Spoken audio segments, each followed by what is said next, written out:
తెలంగాణలో ఉమ్మడి జిల్లాలకు ఇన్ఛార్జ్లను నియమించింది కాంగ్రెస్. రానున్న పంచాయతీ ఎన్నికల్లో గెలిపే లక్ష్యంగా హస్తం పార్టీ ఈ నియామకం చేపట్టింది. ఈ సందర్భంగా టీపీసీసీ చీఫ్ మహేష్ కుమార్ గౌడ్ ప్రకటించారు. ఖమ్మం వంశీచంద్రెడ్డి, నల్గొండకు సంపత్ కుమార్, మెదక్ పొన్నం ప్రభాకర్, వరంగల్ అడ్లూరు లక్ష్మణ్, హైదరాబాద్ జగ్గారెడ్డి, రంగారెడ్డికి శివసేనారెడ్డి, ఆదిలాబాద్కి అనిల్ కుమార్ యాదవ్, కరీంనగర్కి అద్దంకి దయాకర్, అలాగే మహబూబ్ నగర్కి కుసుమ కుమార్, నిజామాబాద్కి అజ్మద్ హుస్సేన్లను నియమించారు.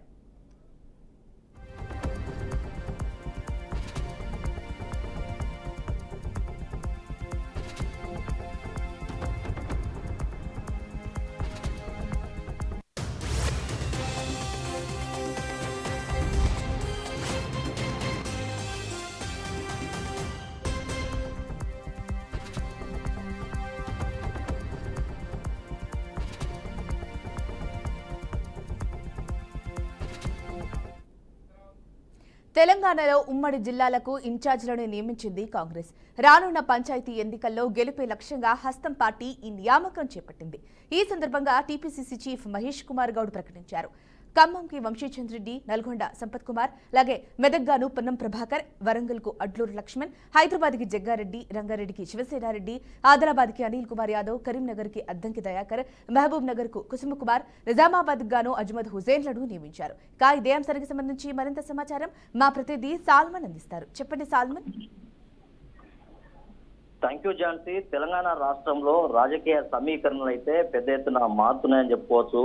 ఎందుకంటే ఇప్పుడు రానున్న స్థానిక సంస్థల ఎన్నికల్లో ఖచ్చితంగా ఆ పంచాయతీ దానికి సంబంధించి కార్పొరేషన్ అదేవిధంగా ఈ యొక్క ఎన్నికలను దృష్టిలో పెట్టుకొని ఖచ్చితంగా గెలిపే లక్ష్యంగా మాత్రం కాంగ్రెస్ పార్టీ పావులు కలుపుతుందని చెప్పవచ్చు. ఎందుకంటే మనకు రానున్న రోజుల్లో అయితే ఈ యొక్క అసెంబ్లీ నియోజకవర్గాలు పెరిగే అవకాశం, పార్లమెంట్ నియోజకవర్గాలు పెరిగే అవకాశం ఉంది కనుక ఖచ్చితంగా ఈ యొక్క స్థానిక సంస్థల ఎన్నికల్లో ఖచ్చితంగా సర్పంచ్ నుంచి మొదలుకొని జెడ్పీటీసీ వరకు ఖచ్చితంగా కాంగ్రెస్ పార్టీ గెలవాలనే లక్ష్యంతో ఈ రోజు పిసిసి అధ్యక్షుడు మహేష్ కుమార్ గౌడ్ అయితే ఇన్ఛార్జీలను ఉమ్మడి జిల్లాలకు సంబంధించి ఇన్ఛార్జీలు అయితే నియమించారు. ఖచ్చితంగా రాబోయే అసెంబ్లీ ఎన్నికల్లో దృష్టిలో పెట్టుకొని ఇప్పుడు పంచాయతీ ఎన్నికల్లో ఖచ్చితంగా గెలిపే లక్ష్యంగా మాత్రం పావులు వెళ్తున్నారని చెప్పొచ్చు. ఉమ్మడి జిల్లాల ఇన్ఛార్జీలను చూసినట్లయితే ఖమ్మం జిల్లాకు సంబంధించి వంశీచంద్రెడ్డి, నల్గొండ సంపత్ కుమార్, మెదక్ పొన్నం ప్రభాకర్, వరంగల్ అడ్లూరు లక్ష్మణ్, హైదరాబాద్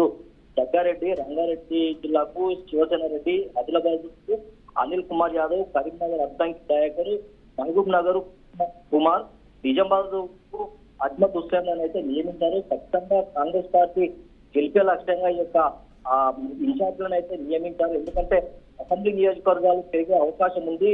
మళ్ళీ 2029లో ఖచ్చితంగా కాంగ్రెస్ పార్టీ అధికారంలోకి రావడానికి ఖచ్చితంగా ఈ యొక్క స్థానిక సంస్థల ఎన్నికలు ఎంతో ఉపయోగపడుతుంది. ఎందుకంటే గ్రామాల్లో ఖచ్చితంగా మన సర్పంచ్ లేకుంటే జెడ్పీటీసీ ప్రాతినిధ్యం వహిస్తే కనుక అసెంబ్లీ ఎన్నికల్లో అది మెజార్టీగా గెలిచే అవకాశం అయితే ఖచ్చితంగా కనబడుతుంది. ఎందుకంటే ఇప్పుడు చూసుకున్నట్లయితే ఖచ్చితంగా 8 పార్లమెంటు స్థానాల్లో కాంగ్రెస్ పార్టీ కైవసం చేసుకుంది, 8 పార్లమెంటు బీజేపీ కైవసం చేసుకుంది.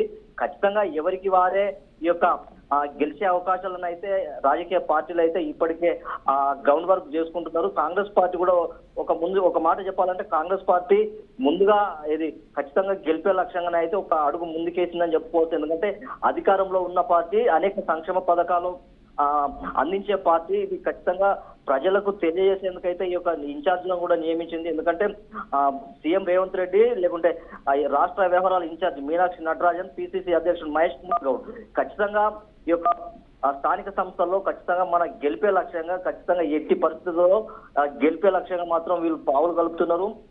అసెంబ్లీ ఎన్నికల్లో ఇది ఉపయోగపడుతుంది. ఎందుకంటే అసెంబ్లీ స్థానాలు పెరిగే అవకాశం ఉంది. మహిళలకు కూడా బీసీ కోటా నుండి మహిళలకు కూడా రిజర్వేషన్ల అవకాశం ఖచ్చితంగా కల్పించే అవకాశం ఖచ్చితంగా కనబడుతుంది.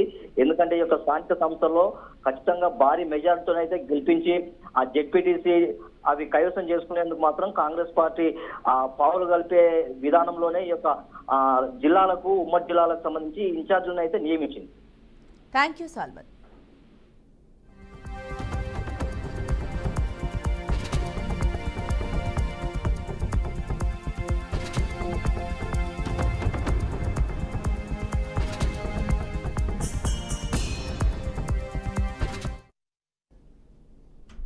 ప్రభుత్వ అధికారులకే షాక్ ఇచ్చాడు ఓ సామాన్యుడు. సబ్ రిజిస్టర్ ఆఫీస్ కి ఏకంగా తాళం వేశాడు ఓ వ్యక్తి. ఈ ఘటన రంగారెడ్డి జిల్లా అబ్దుల్లాపూర్ మెట్ట మండల కేంద్రంలో వెలుగు చూసింది. అదే గ్రామానికి చెందిన రాజు అనే వ్యక్తి తన ఇంటిని సబ్ రిజిస్టర్ కార్యాలయానికి అద్దెకిచ్చాడు. అయితే 2022 నుంచి ఇప్పటి వరకు ఆఫీసుకు సంబంధించి అద్దెను అధికారులు చెల్లించడం లేదు. ఈ విషయంలో రాజు తనకు రావాల్సిన అద్దెను ఇప్పించాలంటూ పలుమార్లు మొరపెట్టుకున్నాడు. ఉన్నతాధికారులను కూడా కలిశాడు. అయినా వారి నుంచి ఎలాంటి స్పందన లేకపోవడంతో ఇవాళ ఉదయం రాజు కార్యాలయంలోకి ఎవరూ వెళ్లకుండా తాళం వేశాడు. అద్దె చెల్లించేంత వరకు తాళం తీసేది లేదని, 3.5 ఏళ్ల బకాయిలను వెంటనే చెల్లించాలని భీష్మించుకుని కూర్చున్నాడు.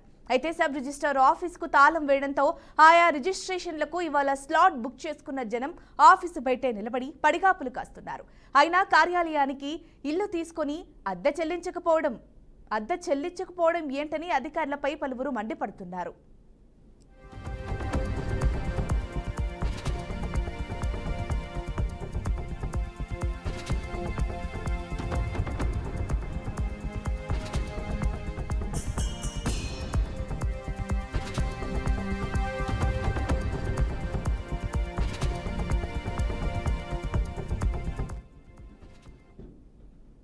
తెలంగాణలోని స్థానిక సంస్థల ఎన్నికల్లో బీసీలకు 42% రిజర్వేషన్లు కల్పించేందుకు ఉద్దేశించిన బిల్లులను కేంద్ర ప్రభుత్వం వెంటనే ఆమోదించాలనే డిమాండ్తో పోరాటం చేస్తున్నారు ఎమ్మెల్సీ కవిత.